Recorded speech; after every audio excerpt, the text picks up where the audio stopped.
11장 1절에서 13절 말씀입니다. 열왕기상 11장 1절에서 13절 말씀. 솔로몬 왕이 바로의 딸 외에 이방의 많은 여인을 사랑하였으니 곧 모압과 암몬과 에돔과 시돈과 헷 여인이라. 여호와께서 일찍이 이 여러 백성에 대하여 이스라엘 자손에게 말씀하시기를 너희는 그들과 서로 통혼하지 말며 그들도 너희와 서로 통혼하게 하지 말라. 그들이 반드시 너희의 마음을 돌이켜 그들의 신들을 따르게 하리라 하셨으나 솔로몬이 그들을 사랑하였더라. 왕의 후궁이 700명이요 첩이 300명이라. 그의 여인들이 왕의 마음을 돌아서게 하였더라. 솔로몬의 나이가 많을 때에 그의 여인들이 그의 마음을 돌려 다른 신들을 따르게 하였으므로 왕의 마음이 그의 아버지 다윗의 마음과 같지 아니하여 그의 하나님 여호와 앞에 온전하지 못하였으니 이는 시돈 사람의 여신 아스타롯을 따르고 암몬 사람의 가증한 밀곰을 따름이라. 솔로몬이 여호와의 눈앞에 악을 행하여 그의 아버지 다윗이 여호와를 온전히 따름같이 따르지 아니하고 모압에 가증한 그모스를 위하여 예루살렘 앞 산에 산당을 지었고 또 암몬 자손이 가증한 몰록을 위하여 그와 같이 하였으니 그가 또 그의 여인 이방 여인들을 위하여 다 그와 같이 한지라. 그들이 자기의 신들에게 분향하며 제사하였더라. 솔로몬이 마음을 돌려 이스라엘의 하나님 여호와를 떠남으로 여호와께서 그에게 진노하시니라. 여호와께서 일찍이 2번이나 그에게 나타나시고 이 일에 대하여 명령하사 다른 신을 따르지 말라 하셨으나 그가 여호와의 명령을 지키지 않았으므로 여호와께서 솔로몬에게 말씀하시되 내게 이러한 일이 있었고 또 네가 내 언약과 내가 네게 명령한 법도를 지키지 아니하였으니 내가 반드시 이 나라를 네게서 빼앗아 네 신하에게 주리라. 그러나 네 아버지 다윗을 위하여 네 세대에는 이 일을 행하지 아니하고 네 아들의 손에서 빼앗으려니와 오직 내가 이 나라를 다 빼앗지 아니하고 내 종 다윗과 내가 택한 예루살렘을 위하여 한 지파를 네 아들에게 주리라 하셨더라. 아멘. 오늘 본문의 말씀은 참 이스라엘이 그 솔로몬의 통치 아래서 부강한 나라가 되어졌고 그런 말미암아 성전이 재건되어지고 이제 왕궁이 건축되어진 후에 그 솔로몬이 곁길로 빠져가는 타락하는 모습을 통해서 하나님이 그에게 주신 결과라 이렇게 말씀할 것입니다. 오늘 말씀의 제목을 주보에 알려드린 대로 하나님의 행복을 지켜라 라고 하는 말씀인데 존 파이퍼 목사님은 그의 저서 하나님을 기뻐하라는 책에서 기독교의 희락은 다음에 5가지 확신 위에서 세워진 삶의 철학이다 그랬어요. 그 5가지 간단하게 설명해 드리면 행복을 갈망하는 마음은 보편적인 인간의 경험이며 선한 것이다. 두 번째로 우리는 그것이 나쁜 충동이라도 된 듯이 행복해지려고 하는 갈망을 부정하거나 저항해서는 안 된다. 세 번째로 가장 깊고 가장 오래도록 지속하는 행복은 하나님 안에서만 찾을 수 있다.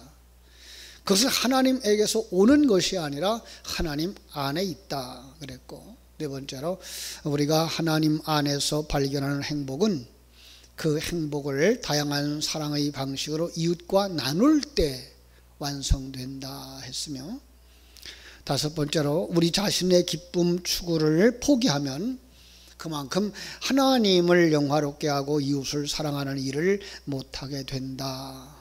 다시 말하면 인간의 제일 되는 목적은 영원토록 하나님을 즐거워함으로써 하나님을 영화롭게 하는 것이다 라고 그랬습니다.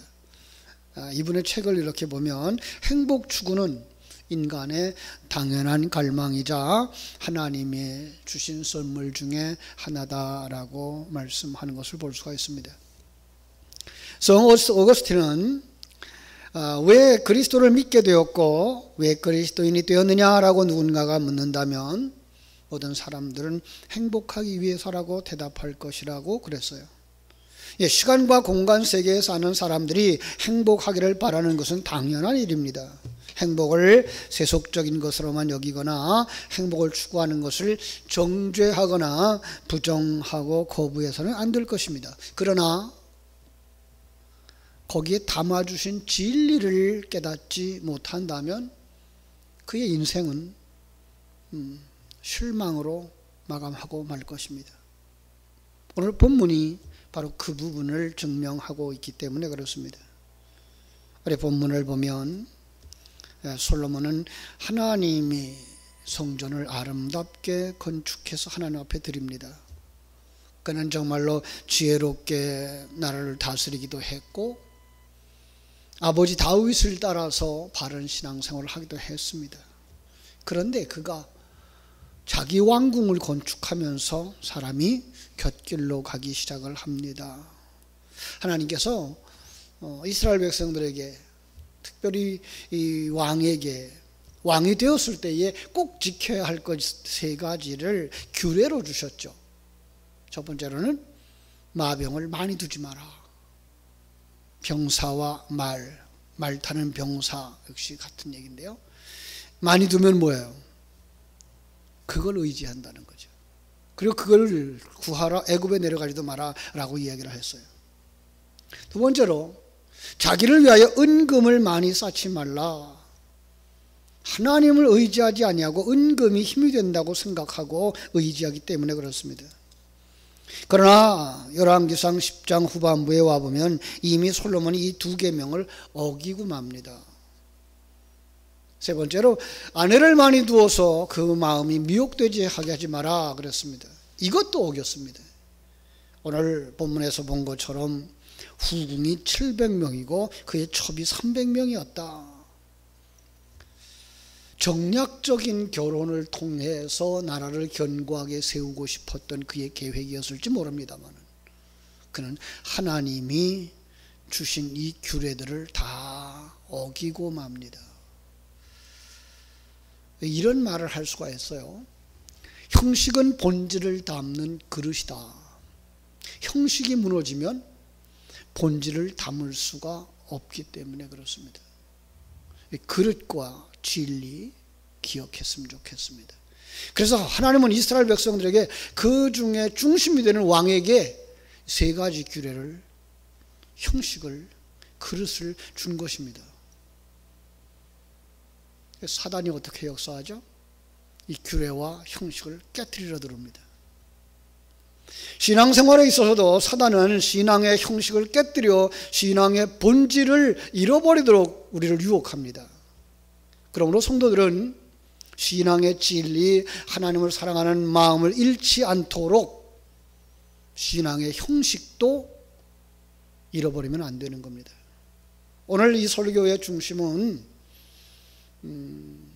우리 주일학교 학생들의 다음 주일 공과, 그런 3월 15일 날의 공과를 우리 먼저 미리 묵상함으로써 그 아이들에게 어떻게 신앙생활 할 것인가, 그 주간에 무엇을 공부했는가를 깨달아 알고 그들을 만나고 격려해 주도록 하기 위해서 준비한 것인데, 이 말씀이 아주 오늘 이 시대의 우리와 너무나 부합한 말씀인 것 같아서 하나님 앞에 먼저 감사를 드립니다. 여러분, 정말 오늘날 흩어져가는 우리 예배 형태를 보면서 주시는 말씀은 아닐까라는 생각을 하게 됩니다. 신앙의 형식을 무너뜨려서 본질을 잃어버리게 만드는 이 사단의 공격, 그렇죠? 오늘 아침에 우리 포리교회 카페에다가 제가 글을 하나 퍼올렸어요. 광주 광역시 목회자 단체장들이 이제 광주시 시청에서 코로나 재난을 틈타서 교회당 예배 중단만 강요하는 졸속 행정을 비판하는 성명서를 냈거든요.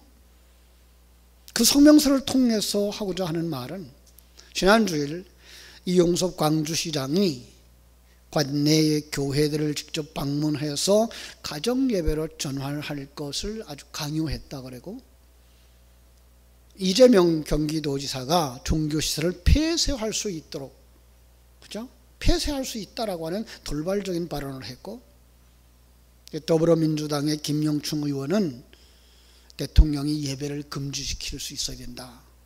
예배는 장관이나 지방자치장이 허가제로 바꿔야 된다라고 하는 발언에 발단이 되어서 모여진 겁니다. 실제로 광주 및 전국의 많은 교회들이 정부의 방역정책에 협력해서 인터넷 예배, 가정 예배를 전환을 했죠. 물론 여타 예배들이 취소되어지고요, 그렇죠? 최대한도로 지금 협력하고 있다고 보는데, 일부 인사들의 지나친 그 인기몰이식 발언으로 말미암아서 종교 탄압에 그 물꼬를 트려고 한 것으로 보았기 때문에 그렇습니다. 기독교에서 예배를 그들이 좌지우지할 수 있다고 한다면 기독교를 자기들이 마음대로 움직일 것이라는 생각을 하고 있기 때문에 정면으로 이제 반박하고 나선 것입니다. 그렇습니다. 우리가 국민의 안전을 위해서 협력하며 우리의 신앙을 구속받지 않는 방면에서, 더 나아가 신앙의 본질을 잃어버리지 않는 예배를 유지하면서 협력할 수 있지만, 그것은 국가의 공권력이 제재하겠다면 그건 우리가 끝까지 싸워야 할 기독교의 생명이라고 주장할 것입니다. 우리 교회도 참 많은 논의와 갈등을 겪으면서 주일학교 영상예배로 전환했고, 작년 예배까지 이제 영상예배로 대처하면서 지금 벌써 2주간이나 이렇게 예배를 드렸습니다.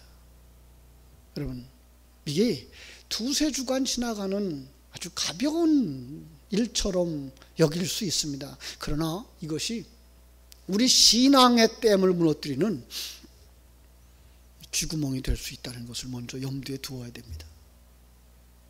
오늘 이야기 속에서 보듯이 솔로몬의 작은 실수가 솔로몬 왕국을 무너뜨리는 쥐구멍이 되었기 때문에 그렇습니다. 솔로몬은 이 작은 유혹들 앞에서 어떻게 반응했는지 아십니까? 이것쯤이야, 그죠? 어떻게 보면은 이렇게 하면 하나님의 나라가 더 축복 가운데 더 왕성하게 부흥할 거야 라는 세속적인 생각을 했을지도 모릅니다. 그래서 솔로몬은 이 유혹에 넘어가 왕의 규례를 어기고 맙니다. 참 신앙을 담은 그 규례가 넘어지고 형식이 무너지자 그들 속에 본질이었던 신앙이 무너지고 마는 것이죠. 마음이 하나님을 떠나고 마는 것이죠. 그러면 적극적으로 다가오는 것이 우상숭배였다는 거죠. 여러분, 우상숭배가 뭡니까? 내가 판단의 기준자가 되어지고 내 생각이 하나님의 생각을 대신하고 나를 위해 하나님을 이용하자고 하는 것이 바로 우상숭배인 것입니다. 사사기서를 보면은요, 삼손 역시 유혹에 넘어가서 나시른의 규례를 모두 어기고 맙니다. 이로 인해서 하나님께서 마음이 떠나 하나님께 받은 성령과 지혜의 충만을 모두 잃어버리고 비참한 삶이 되고 말았습니다. 성도들은 세상에 유혹하는 세상 사람들이 다 그러는데, 세상 사람들이 그것이 더 좋다고 말하는데 이러한 세상을 본받지 말라고 말씀합니다. 세상적 흐름이라고 해서 유혹에 빠지지 않기 위해서 우리는 깨어 기도해야 할 필요가 있는 줄로 믿습니다. 솔로몬의 넘어짐으로 인해서 이스라엘 공동체에 발생한 문제가 무엇인지 한번 생각해 보셨습니까? 솔로몬은 우상의 신당을 짓게 됩니다. 그리고 그것은 이스라엘 백성들로 하여금 하나님을 떠나게 만드는 빌미가 되고 맙니다. 여러분, 솔로몬 개인의 넘어짐은 한 사람 개인의 넘어짐으로 끝나지 않더라는 거예요. 유혹에 넘어간 솔로몬은 공동체를 넘어뜨리게 만드는 걸림돌이 되었고 우상 숭배하러 나가는 디딤돌이 되어버린 거예요. 솔로몬이 하나님을 향할 때 그 마음의 중심이 하나님을 향하고 하나님이 정해주신 그 규례를 잘 지킬 때 그는 하나님을 위하여 성전을 지었고 이스라엘 백성들의 마음이 하나님을 향하게 하는 디딤돌의 역할을 감당했습니다. 그러나 그의 마음이 하나님에게서 떠나자 그는 가증한 신당을 지었고 이로 인해서 그의 이방 아내들의 마음속 우상 숭배에 불을 붙였고 더 나아가서 이스라엘 백성까지 산당에서 제사를 드리는 빌미를 제공하게 됐습니다. 솔로몬 이후에 나라는 어떻게 됩니까? 북이스라엘이 그저 시작할 때부터 산당을 지어서 적극적으로 백성들에게 산당 제사를 부추기죠. 남쪽 유다는요, 역시 산당을 제거하지 못하고 백성들의 산당 제사가 계속되어진 것을 볼 수가 있습니다. 백성들의 마음을 하나님께로 향하도록 만들어야 할 지도자, 그의 작은 실수처럼 보이는 근본적인 실수, 형식처럼 보이는 그 그릇이 깨지자 그 속에 담았던 진리가 쏟아지고 만 겁니다. 지도자 한 사람의 넘어짐은 개인으로 그치지 않고 개인이 속한 공동체에게 반드시 영향을 끼치게 된다는 것 기억할 수가 있습니다. 그러면서 우리 한번 자기를 점검해 봤으면 좋겠어요. 나는 나의 가족과 교회를 하나님께로 향하도록 만드는 디딤돌인가? 아니면 우상에게로 마음을 향하게 만드는 걸림돌인가? 하나님께서 솔로몬이 넘어지기 전에 그에게 2번이나 나타나셨다라고 말씀하고 있습니다. 오늘 9절 10절의 말씀이 그렇게 말씀하죠. 솔로몬의 마음을 돌려 이스라엘 하나님 여호와를 떠남으로 여호와께서 그에게 진노하시니라. 여호와께서 일찍이 2번이나 그에게 나타나시고 이 일에 대하여 명령하사 다른 신을 따르지 말라 하셨으나 그가 여호와의 명령을 지키지 않았다, 이렇게 말씀하고 있습니다. 열왕기상 3장 5절에 보면 솔로몬이 불안정한 정치적 기반과 신앙적 연약함 가운데서 산당 제사를 드리고 있을 때 집권 초기에 그에게 찾아오셔서 그에게 이 세상을 이길 지혜를 주셨던 것이죠. 열왕기상 9장에 가보면은요, 솔로몬이 성전과 왕궁 건축을 완료함으로써 정치적이고 신앙적 기반을 잘 마련했을 때 오셔서 스스로 높은 채 하지 말고 겸비해서 거룩한 삶을 살도록 그에게 찾아오셨습니다. 하나님은 자기 백성들이 이렇게 넘어지지 않도록 경고하시는 하나님, 가르쳐 주시는 하나님, 그때 깨우쳐야 됩니다. 우리는 이번 이렇게 전염병으로 말미암아서 우리의 영적인 모습들을 점검해 볼 수 있는 하나님이 주신 기회라고 보시면 됩니다. 또는 우리가 마지막에 맞이할 그 심판에 대한 경고로 보실 수 있어야 됩니다. 그러면 그때에 하나님께로 돌아와야 되고 하나님과 앞에 더 가까이 나가는 사람들이 되어져야 되고, 그래서 눈을 들어서 하나님을 바라보는 사람들이 되어져야 할 줄로 믿습니다. 크게 보면 이 일을 위하여서 우리 주님께서 이 땅에 오셨고, 이 일을 위해서 성령이 우리에게 오시며, 이 일을 위하여서 하나님이 교회를 세우셨다는 것을 우리가 알 수가 있습니다. 하나님은 우리를 한 번도 가르쳐준 적도 없이, 한 번도 경고한 적도 없이 무조건 심판하시는 하나님이 아니라 우리에게 깨달아 알 만큼 찾아와 주셔서 경고하시고, 심지어는 채찍질하시고 돌이키도록 말씀하시는, 그런데 그걸 깨달아 알 수 있는 지혜가 필요합니다. 그 하나님의 음성을 들을 수 있는 귀가 필요합니다. 사랑하는 여러분, 끊임없이 우리에게 바른 신앙으로 가자고, 하나님과 함께하는 신앙으로 가자고, 성공적인 하나님의 사람으로 완성되자고 말씀하시는 주의 음성에 귀를 기울이는 여러분들 되시기를 주님의 이름으로 축원합니다. 그런데도 불구하고 솔로몬은 깨달아 알지 못하고 넘어지고 말았습니다.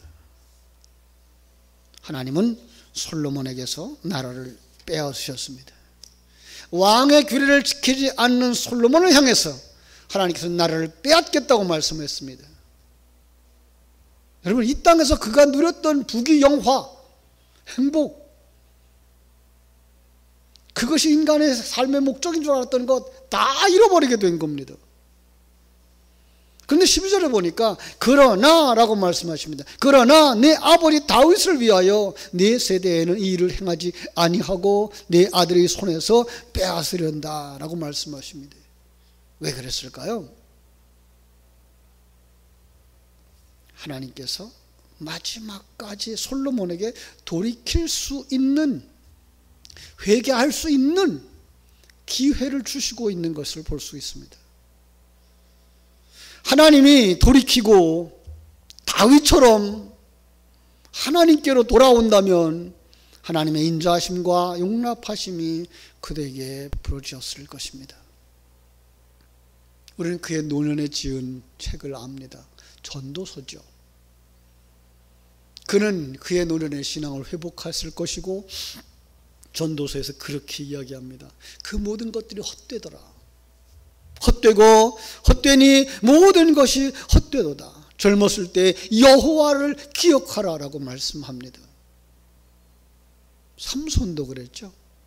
삼손도 그가 하나님의 뜻을 이루지 못하고 하나님 주신 규례를 지키지 못하고 그만 머리카락이 밀려서 힘을 잃어버리고 옥에 갇혀서 눈이 빼지고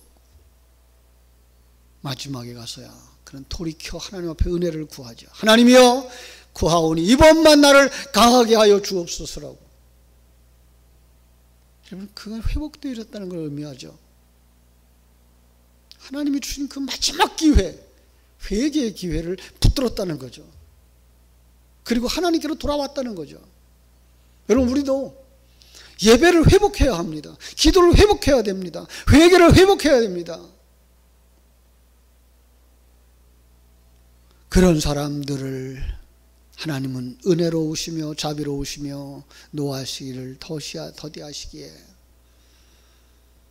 뜻을 돌이켜 재앙 내리지 아니하셨다라고 말씀하시는 것을 보게 됩니다. 사랑하는 여러분, 성도들은 형식을 자랑하는 형식주의자는 아닙니다. 그렇다고 형식을 무시하는 형식 폐기주의자도 아닙니다. 성도는 본질과 형식을 모두 소중하게 여기는 사람들입니다. 왜냐하면 형식을 통해서 신앙의 본질과 예수 그리스도의 영광이 우리 안에 전달되어지기 때문에 그렇습니다. 형식을 지키지 않으면 그리스도인답게 살아갈 수가 없습니다. 다음 세대들에게 신앙의 참 본질을 전해줄 수가 없습니다. 많은 분들이 이렇게 얘기를 하죠. 꼭 예배당에 나가서 예배해야만 참다운 예배냐라고요. 이게 일찍이 유럽 교회에서 유행되어지던 언어였습니다.